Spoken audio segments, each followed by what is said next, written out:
महोदय, मुझे social media handle पर एक बात बहुत अच्छी लगी। एक सज्जन ने इस बात को कहा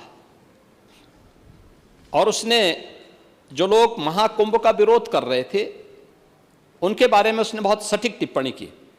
उन्होंने कहा कि पिछले 1.5 महीने में आप वामपंथियों, समाजवादियों की बाल खगाल लीजिए, महाकुंभ को लेकर के विश्व भ्रमण के अलावा कुछ नहीं दिखेगा। गंदगी, अव्यवस्था, पर्यटकों की परेशानी के अलावा इनकी बजबजाती वाल पर दूसरी कुछ भी नहीं मिलेगा। लेकिन इन सब से इतर धरातल पर इनकी बजबजाती विचारधारा का कोई असर नहीं है। हज के दौरान अव्यवस्था से होने वाली सैकड़ों मौतों पर चुप्पी साध जाने वाले भारत के वामपंथी सेकुलर स्कॉलर महाकुंभ की भव्यता पर उल्टी करते नजर आए हैं।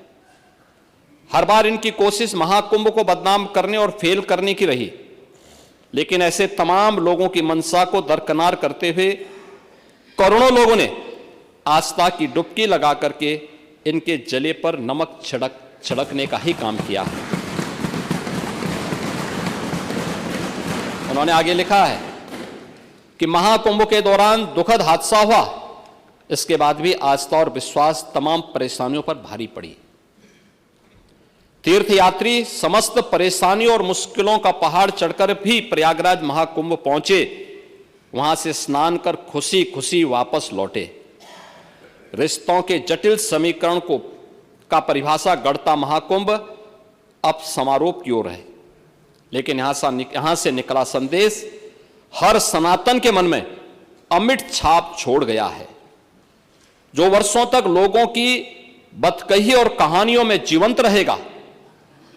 हर तरफ अपनी मां और बुजुर्गों को महाकुंभ में अनाथ छोड़ देने वाले बेटे रहे हों, तो दूसरी तरफ अपनी सास को पीठ पर उठाकर कुंभ स्नान कराने वाली बहू भी रही है। लेकिन सनातन विरोधियों को नजर केवल गंदगी पर पड़ी।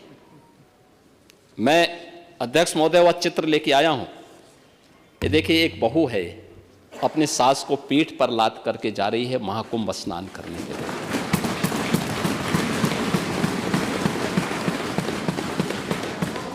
यही नहीं, आगे एक और बात कहते हैं। किसी ने सच कहा कि महाकुंभ में जिसने जो तलाशा उसको वह मिला। गिद्धों को केवल लाश मिली, सुअरों को गंदगी मिली,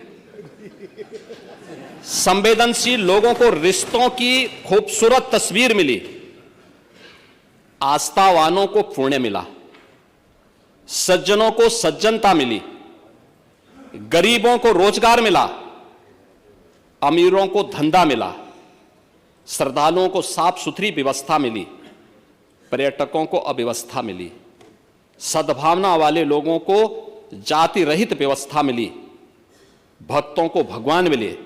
मतलब सबने अपने स्वभाव और चरित्र के अनुसार चीजों को देखा है।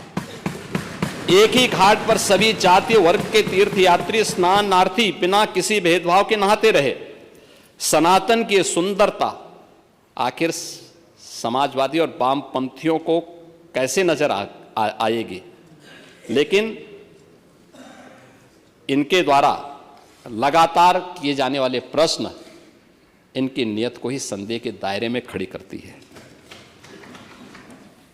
महोदय, ये टिप्पणी अचानक नहीं है। ये टिप्पणी भारत की टिप्पणी है और भारत की भावनाओं की टिप्पणी है। और जो स्वयं कुछ कर नहीं सकते थे, जिन लोगों ने अपने समय में इस पूरे आयोजन को अव्यवस्था और भ्रष्टाचार का शिकार बनाया था, आज वे महाकुंभ पर इस प्रकार की टिप्पणी करके भारत की भावनाओं के साथ ही खिलवाड़ करने का काम कर रहे हैं। और मैं तो केवल इस बारे में एक बात कहना चाहूंगा कि महाकुंभ ने पूरी दुनिया को भारत की सनातन एकता का संदेश देकर के एक भारत श्रेष्ठ भारत के प्रधानमंत्री मोदी जी के विजन को ही चरितार्थ करके दिखा दिया है कि विश्वास है तो पूरा भारत अपना सहयोग देने के लिए उतनी ही तत्परता के साथ खड़ा है जो महाकुंभ में दर्शन होता हुआ दिखाई दे रहा है।